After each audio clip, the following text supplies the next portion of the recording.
Hello everyone, how are you? I am Sajan Bharadwaj and today I am going to take a very important topic and the name of the topic is Newton's third law of motion. इससे पहले हमने different videos में different laws of motion, first law, second law, उनका आपस का relation, everything we have already discussed. We have prepared the separate videos for each law और एक छोटा सा ऐसा वीडियो भी इससे जस्ट पहले शेयर किया है बच्चों से. अगर आपने नहीं देखा तो प्लीज उसे जरूर देखिए कि how can we get the first law of motion by using second law. That's very important and very interesting. And before proceeding I would like to request you कि जो भी वीडियो आता है उसे प्लीज कंप्लीट देखिए. आपका stamina पूरा नहीं है, एक साथ पूरा वीडियो नहीं देख पाते तो आप 2 बार में 3 बार में पूरा करके उसे जरूर देखिए. Only then you will get the benefit of the video. Subscribe करें चैनल को और अपने दोस्तों से प्लीज जरूर बोलिए ताकि ज्यादा से ज्यादा बच्चों को इस कोविड-19 के टाइम पर जो घरों में बैठे हैं, ठीक है, इस वीडियो का बेनिफिट मिले. Ask your friends, your relatives, your surrounding friends, जो भी बच्चे आपको लगता है आप सभी को प्लीज इंटीमेट करें. Will you do it? Thank you. So इस लॉ में हम बात करेंगे कि what is action and what is reaction. Action means act whenever we do something. For example, if I have ball and I drop that ball from some height, the ball will straight go downward. अगर ये ball है बेटा, इसको हम छोड़ते हैं, it will strike against the floor. ये ball यहां के स्ट्राइक होगी. And everyone knows it is a very very simple but common phenomena. लेकिन साइंस उसके पीछे क्यों हमें नहीं पता. हमें ये पता है बॉल को दीवार पर फेंकते तो वापिस आती है, हमें बॉल को पता है फर्श पर मारेंगे तो वापिस आएगी. बट क्यों आएगी, क्वेश्चन ये है. राइट बेटा. तो ball will strike with the floor, against the ground you can say. अब बॉल का इधर आना that means it is action. लेकिन क्या बॉल वहीं चिपक करके रह जाएगी? No, certainly it will go up, ऊपर जाएगी वापस. It will go to a certain height.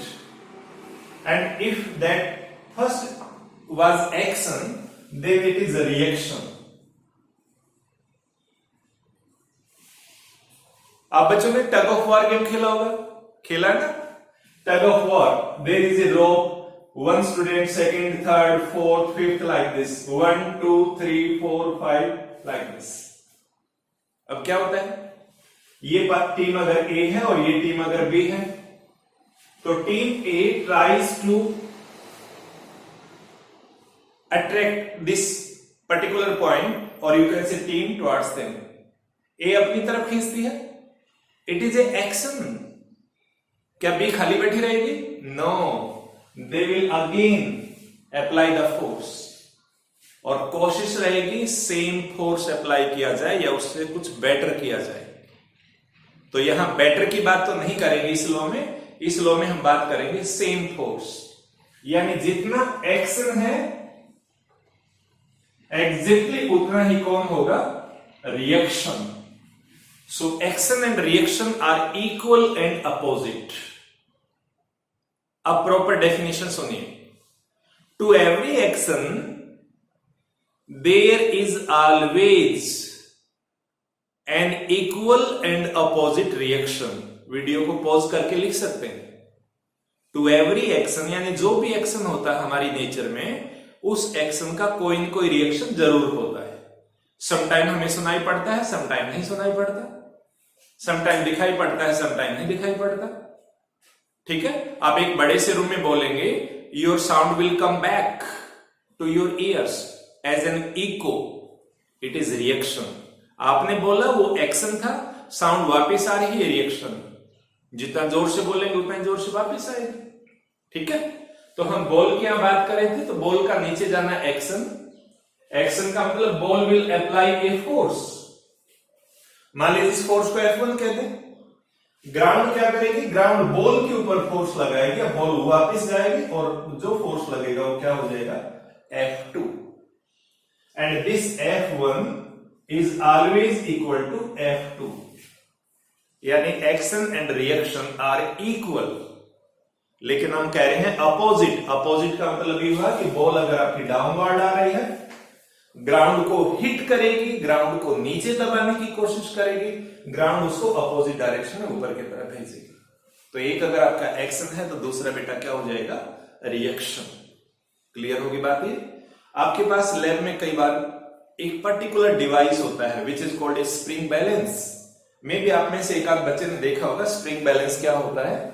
Have you scene, देखा है ना? Yes, spring balance is a simple device, बहुत सिंपल सा डिवाइस होता है। से it is A spring balance, इसमें यहां पर एक हुक निकला होता है, थोड़ा सा आगे यहां पर एक स्प्रिंग हमें दिखाई देता है। Similarly we have another spring balance, say like this.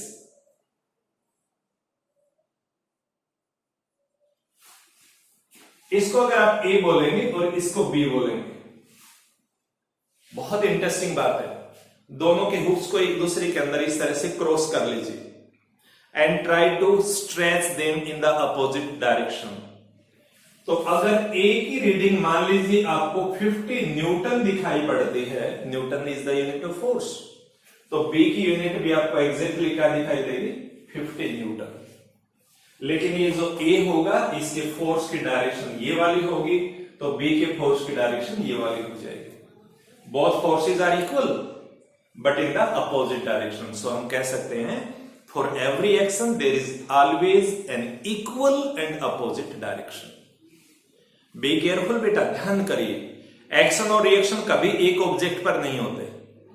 Action एक ऑब्जेक्ट पर हो रहा है तो रिएक्शन दूसरे ऑब्जेक्ट पर हो रहा है, ठीक है। We can take a very simple example of walking. जब भी आप चलते हैं, what happens when we walk, we put our feet on the ground and press the ground with our feet. अपने पैर को दबाते हैं। अगर मैं इस हाथ को इस तरह से हाथ के ऊपर रखता हूं तो ये वाला एक्शन होता है लाइक दिस। अब जब आप अपने पैर को ऐसे दबाएंगे, पुश करेंगे ग्राउंड को, तो ग्राउंड को आप पुश करेंगे, इट इज एक्शन, तो आपका फोर्स लगा ग्राउंड पर। लेकिन ग्राउंड क्या करेगी, it will apply reaction on your feet. As a result you are moved forward, आप आगे की ओर जाएंगे। Second example, we can take the example of swimming. Swimming, you know very well how it is done. आप में से बहुत सारे बच्चों को स्विमिंग आती है। Whatever we do, at the swimming time, our hands continuously push the water backward.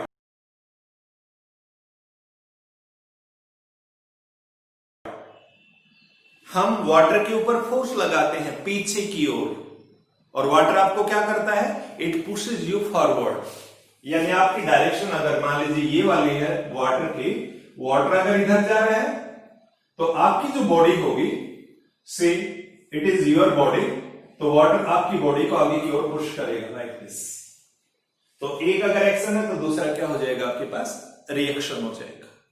My point is clear, simple story. बहुत सारे ऐसे एग्जाम्पल हो सकते हैं। तो मैंने वॉकिंग का एग्जाम्पल बताया आपको, स्विमिंग का एग्जाम्पल बता दिया है।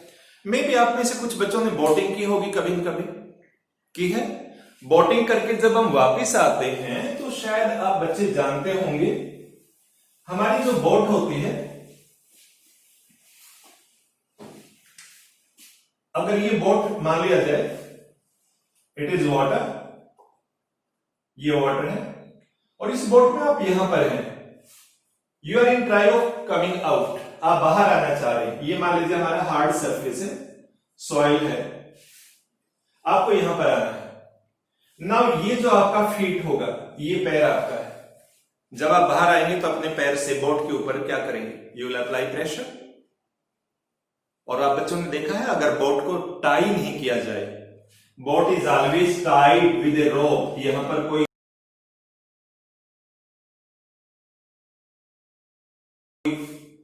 पैक वगैरह लगा होता है, कोई हैंगर होता है, कोई हुक होता है, उसके साथ रोप के साथ बांध दिया जाता है बोट को। अगर बोट नहीं बांधेंगे तो आप यहां फोर्स अप्लाई करेंगे अपने पैर से, ये आप बोट को नीचे की तरफ पुश करेंगे।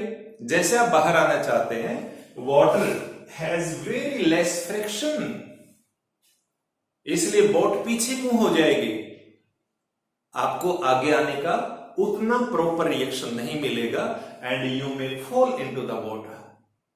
लेकिन अगर बोट को ठीक से बांध दिया गया है फिर ये प्रॉब्लम नहीं आती है। ठीक है। और एक और बहुत सिंपल एग्जांपल है हमारे पास, वेरी वेरी सिंपल। क्या एग्जांपल हो सकता है? सपोज करिए हमारे पास एक गन है, इस गन के अंदर ये एक छोटी सी बुलेट है, ये गन है बेटा आपके, और गन के अंदर ये बुलेट है। What happens? सभी बच्चों ने देखा है ना, मूवीज में तो देखते ही हैं। ठीक है। रियल लाइफ में तो गन, अगर आप डिफेंस में जाते हैं और कोशिश करिए, prepare yourself for defence services, बहुत एक्साइटिंग भी है, बहुत चैलेंजिंग भी है, और अपने देश की सर्विस करने का इससे बड़ा कोई आपको ओकेजन नहीं मिलेगा। अगर ये मान लीजिए आपके पास गन है, जैसे हम गन को फायर करते हैं, फायर करके ही जो बुलेट अंदर थी, दैट बुलेट कम्स आउट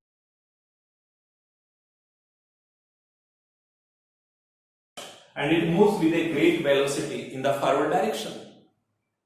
और आप बच्चों ने नोटिस किया है, एनसीसी वगैरह हुआ आपके पास, या आने वाले टाइम आप एनसीसी लेंगे तो वहां पर फायरिंग प्रैक्टिस करवाई जाती है। तो जैसे बुलेट आगे जाएगी, gun will come backward. So if it is action, then coming back of the gun is reaction. So we can say action and reaction are equal and opposite. And आपने flying jets को देखा होगा, rockets को देखा होगा। अपने देश में बहुत सारे सैटेलाइट लॉन्च किए जाते हैं। Have you seen some time launching of a satellite? देखा है ना, क्या होता है उसमें? उस लॉन्चिंग के टाइम पर अगर ये हमारा एक रॉकेट है जिसे ऊपर जाना है, जैसे लॉन्चिंग टाइम आता है, यहां पर lot of smoke comes out.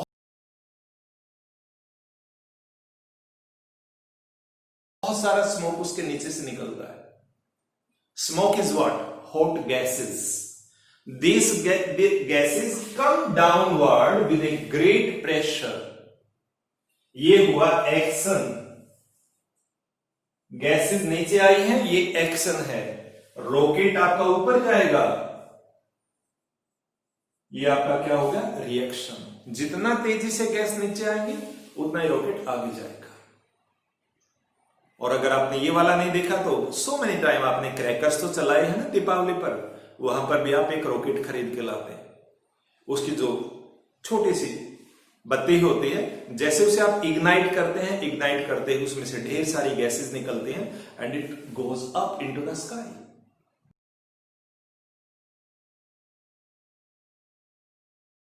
That's a funny scene. बहुत अच्छा लगता है ना देख करके। So this is all about. लेकिन बेटा अगर एक्शन और रिएक्शन प्रॉपर नहीं होंगे, समटाइम इट में हैपन। अगर आपका एक्शन प्रॉपर नहीं हुआ तो रिएक्शन भी प्रॉपर नहीं होगा and that may cause accident. कुछ एग्जांपल हम समझ सकते हैं। If the floor is wet, bathroom में बहुत बार लोग फिसल करके गिरते हैं। आपके घर में अगर अभी मॉपिंग की गई है फर्श के ऊपर, पोछा लगाना बोलते हैं, and if the floor is wet and if you try to walk it on a fast speed, आपका पैर वहां स्लिप होगा। That means you won't get a proper action. Action proper नहीं हुआ तो रिएक्शन भी प्रॉपर नहीं होगा and you will fall down. अगर कोई भी बनाना पील कहीं पर गिरा हुआ है, बनाना पील काफी स्लिपरी होता है एक साइड से, और एक्सीडेंटली आपका पैर उस पर पड़ जाता है, you may slip, you may fall and you may injured, क्योंकि इस केस में प्रॉपर एक्शन नहीं हो पाया ग्राउंड के और आपके बीच में। बनाना पील आ गया, बनाना पील ने एक्शन प्रॉपर नहीं होने दिया, इसलिए रिजल्ट हमारा बढ़िया नहीं आया, रिएक्शन प्रॉपर नहीं हुआ।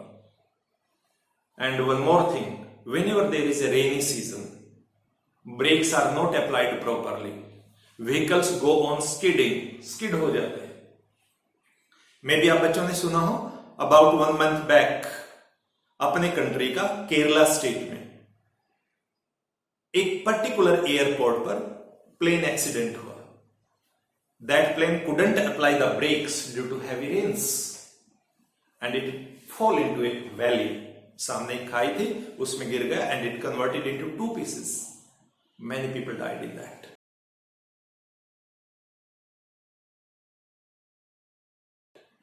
तो एक्शन और रिएक्शन का प्रॉपर होना बहुत जरूरी है। If there is loose soil, कई बार ये क्वेश्चन पूछा जाता है कि why can not we walk on a loose soil properly.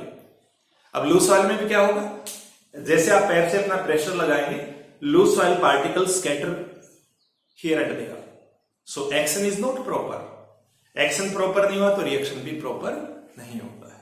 So this is a simple story of Newton's third law of motion. Definition एक बार फिर से बता देता हूं, to every action there is always an equal and opposite reaction. मतलब ये हुआ कि force of action is always equal to the force of reaction.